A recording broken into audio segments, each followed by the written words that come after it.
Dad Gamer. So basically this is the price history of a GTX 1070 which started off at $400, went all the way up to $700 during the Bitcoin boom, and now is back down to where they started, around about $400.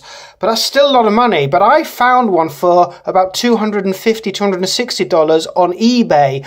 But I read a lot of reviews that there's fake graphics cards going around, or also that if they're being used for mining, which it clearly was, that they would be damaged. So in this video, I'm going to replace my RX 470 with a GTX 1070, see if it's fake, see if it works, and see what the benchmark scores are. So here's my score with my RX 470 on 3D Mark 11 of P10836. That's using my Xeon X5670, and according to 3D Mark, that is better than 69% of all results. So here it is. In here is the GTX 1070 for £210 off eBay. And I have looked at it already. I have confirmed it where it says GTX 1070. You can see here, to be very careful handling this, it says Inno3D GTX 1070. The new GTX 1070 is in. With an 8-pin power connector. My old one had a 6-pin power connector. Let's hope it's secure and boots up. Hey, look at that, GTX 1070, Dell is booting. Okay, got the Nvidia GeForce experience yet. I need to install all their spyware.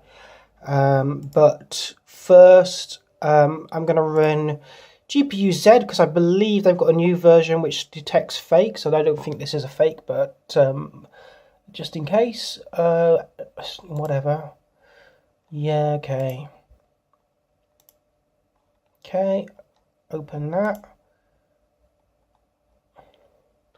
So it says it's a GP104, that sounds good. It says lots of stuff. Where does it actually tell me what it is, apart from a GP104?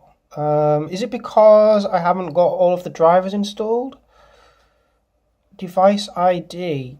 It doesn't actually give its name. DirectX 12, GDDR5, bus width, bandwidth unknown. Maybe I need the adapters. So what I'm going to do is I'm going to install the Nvidia adapters and rerun this, but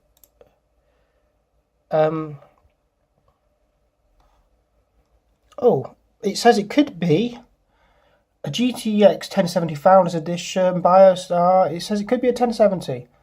It doesn't know, probably because that's the one. It's the, oh no, times 2. It doesn't know exactly which card it is, but that's okay.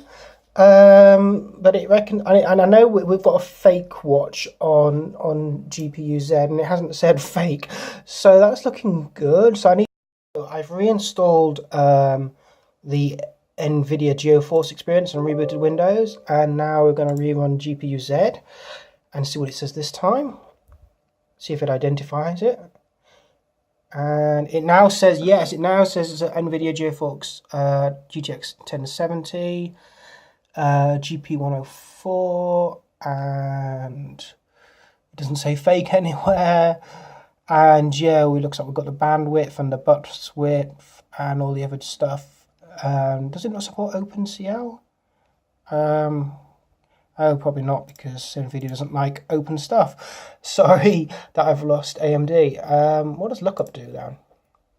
Does it point me exactly to the one? No, it says it could be any of these. So that's the same as before, but it has detected it as a GTX 1070 and no fake alert. So now we're going to do a benchmark test. The 3D Mark performance for the GTX 1070, it's only a P of 13208, which is only slightly better than my about 10,000, but the graphics score is now 22,000. I had 15,000 before, so that's almost a 50% increase. So I'm going to Google and check that that is the norm. hardware bench on the RX 470 versus the GTX 1070. It says in terms of game performance that it should be about 50% better, 152 versus 100. And if I go down to, say, 3D Mark 11, it suggests around 1700 to 720. I had about 15,000 to 22,000. So, yeah, I mean, I didn't overclock, so I'm not sure. But any other performance relative is about the same.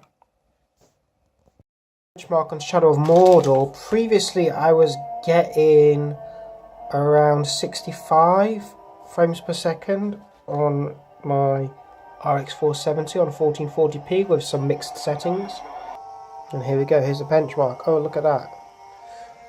Getting 75 to 116 frames per second on these custom settings on 1440p. That's wrecking what I had last time. Yes. No, I was getting 50 frames per second. No, 66 frames per second average last time. I wrote down so many tests.